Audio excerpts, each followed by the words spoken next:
మాయమైపోతున్నాడమ్మా మనిషి అన్నవాడు, మచ్చుకైనా కానరాడు మానవత్వం ఉన్నవాడు అని కవి అందశ్రీ అన్నట్టు సమాజంలో మానవత్వం రోజు రోజుకి మట్టిలో కలిసిపోతోంది. రక్త సంబంధం, వావి వరసలు, అక్క, వదిన, చెల్లి ఇలా ఎవరైనా కాదు, ఆడదైతే చాలు కోరిక తీర్చాలనే విధంగా మానవ మృగాలు విరుచుకుపడుతున్నాయి. ఆంధ్రప్రదేశ్ రాష్ట్రంలో సభ్య సమాజం తలదించుకునేలా ప్రవర్తించాడు ఓ కామపిశాచి. వావి వరసలు మర్చిన ఆ మృగాడు తన కోరిక తీర్చలేదని వదననే చంపి మృతదేహాన్ని కూడా అత్యాచారం చేసిన దారుణ ఘటన శ్రీ పొట్టి శ్రీరాములు నెల్లూరు జిల్లా కావలిలో మంగళవారం అర్ధరాత్రి చోటు చేసుకుంది. పోలీసులు తెలిపిన వివరాల ప్రకారం కావలి పట్టణంలో శ్రీకాంత్ బిశ్వాస్ అనే వ్యక్తి మొలల వ్యాధికి చికిత్స చేస్తూ జీవిస్తున్నారు.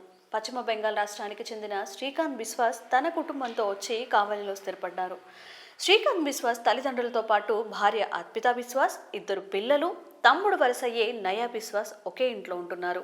గత కొంతకాలంగా అన్న భార్యపై కనెసిన నయా బిశ్వాస్ తరచూ వదినను వేధిస్తుండటంతో కుటుంబ సభ్యులు పలుమార్లు మందలించారు. శ్రీకాంత్ బిశ్వాస్ తల్లిదండ్రులు మంగళవారం తిరుమల వెళ్లారు. ఇంట్లో శ్రీకాంత్ బిశ్వాస్, ఆయన భార్య, తమ్ముడు నయా బిశ్వాస్, 2 పిల్లలు నూతన సంవత్సర వేడుకలు చేసుకున్నారు. శ్రీకాంత్ బిశ్వాస్ ఫుల్గా మద్యం సేవించి నిద్రపోయిన తర్వాత అతని తమ్ముడు నయా బిశ్వాస్ వదిన గదిలోకి ప్రవేశించి కోరిక తీర్చాలని బెదిరించాడు.